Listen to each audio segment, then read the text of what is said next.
Bonjour, je suis Michael Katsef.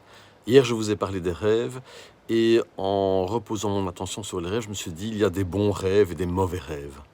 Des rêves qui sont agréables et des cauchemars.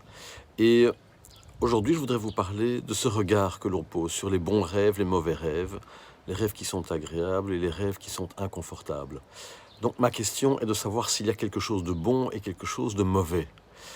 Cette valeur ajoutée, bon, mauvais, bien, mal, est bien sûr une valeur qui est culturelle. En constellation familiale, l'invitation toujours que je fais, c'est de venir poser un regard neuf sur la réalité, au-delà du bien et du mal, au-delà de toutes les valeurs morales. Donc le travail que je propose en constellation familiale n'est pas un travail immoral, mais c'est un travail amoral, c'est-à-dire au-delà de la morale ou des morales, puisqu'il y a une multitude de morales selon nos origines, notre famille d'origine, notre culture d'origine.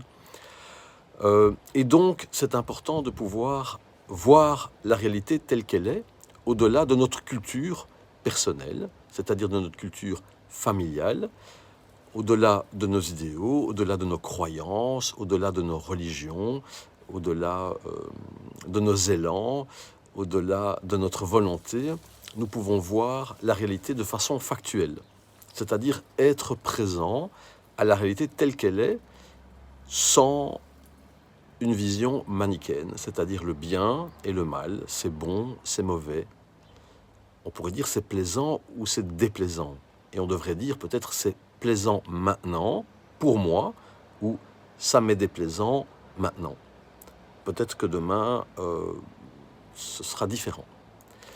Donc, pour pouvoir voir et appréhender la réalité, pour pouvoir l'embrasser telle qu'elle est, au-delà de notre morale, de notre culture, de nos idéaux, de nos élans, penchants, entre guillemets, personnels, eh bien, il nous faut absolument aller au-delà de nos émotions, c'est-à-dire pouvoir faire une distinction claire entre nos émotions et la réalité factuelle, et de pouvoir poser un regard sur la réalité au-delà de notre mental, c'est-à-dire de toutes les pensées qui nous traversent. Ça ne veut pas dire que notre mental est mauvais, ça ne veut pas dire que nos émotions sont mauvaises.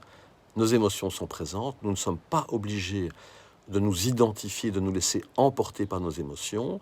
Notre mental est présent, nos pensées sont multiples, notre imaginaire est extraordinairement généreux et il ne nous est pas obligé de nous laisser emporter ou de nous identifier à toutes ces pensées, à ce flux extraordinaire qui nous traverse en permanence. Donc le travail que moi je propose en constellation familiale, c'est de pouvoir faire cette distinction entre ce que je vois, ce que je sens et ce que j'imagine, pour pouvoir vraiment aborder la réalité autrement. Et c'est pour ça que je dis pour pouvoir poser un regard neuf sur la réalité. Et donc pour pouvoir embrasser la réalité telle qu'elle est, au-delà de nos émotions, au-delà de nos croyances, au-delà de nos idées, au-delà de nos principes, au-delà de notre morale, au-delà de choses qui sont relatives, qui sont absolues pour nous, parce que c'est là où nous sommes, mais elles sont relatives parce que quelqu'un d'autre peut-être les appréhenderait autrement. C'est le travail que nous allons faire en constellation familiale. Je le fais lors des week-ends publics, je le fais lors de la formation où on travaille toutes les facettes de notre existence, et je le fais même lors des consultations individuelles ou par Skype. Voilà, je vous y convie de tout cœur si c'est votre élan. Je reste disponible pour toutes vos interrogations. Je vous remercie et je vous souhaite le meilleur.